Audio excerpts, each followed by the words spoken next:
पाए हन जिनगी चार दुनिया माती मया ये सारी दुनिया हरि भक्ति भजन भुलाई डारे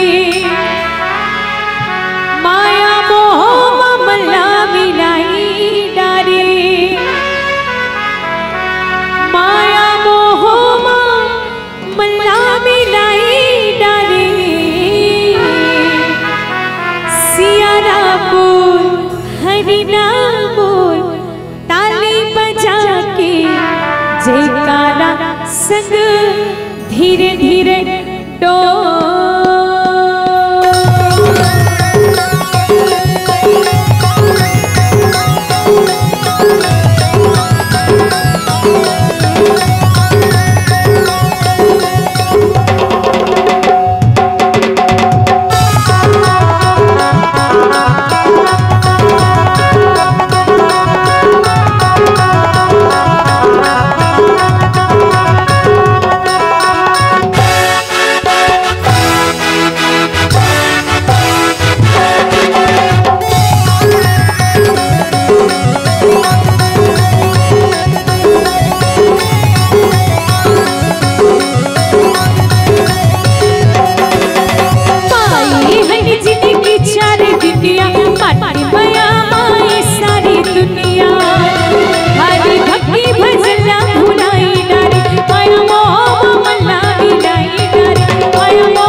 तो मंदिर अशोक में कैसे ताली बजते वैसे बजाओ।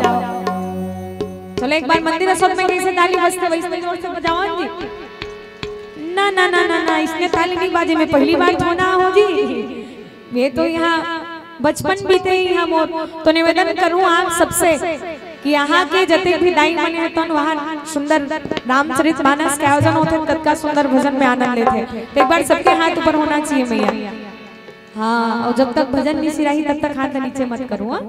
तो ताली के साथ चलो आदरणीय भैया मन आप सबके हाथ ऊपर और ताली के साथ सिया राम बोल हरि नाम बोल ताली बजा के जयकारा संग धीरे धीरे बोल सिया राम बोल हरि नाम बोल ताली बजा के जयकारा संग धीरे धीरे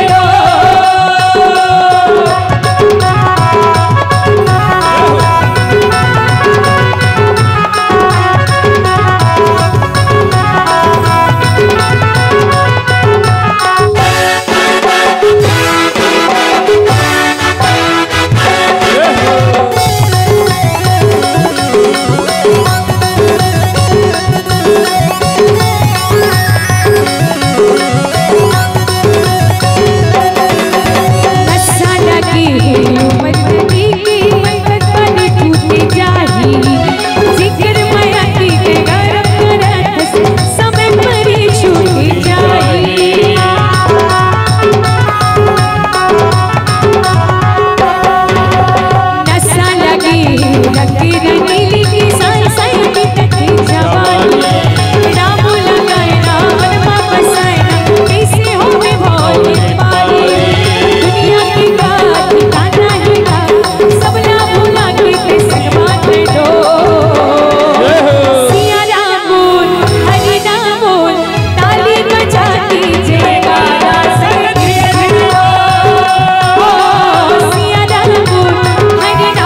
सबसे यही भाव कि एक अंतिम भजन है, ओकर बाद बहुत ही सुंदर यहाँ भव्य शुआ प्रतियोगिता के जो आयोजन हो प्रारंभ हो ही।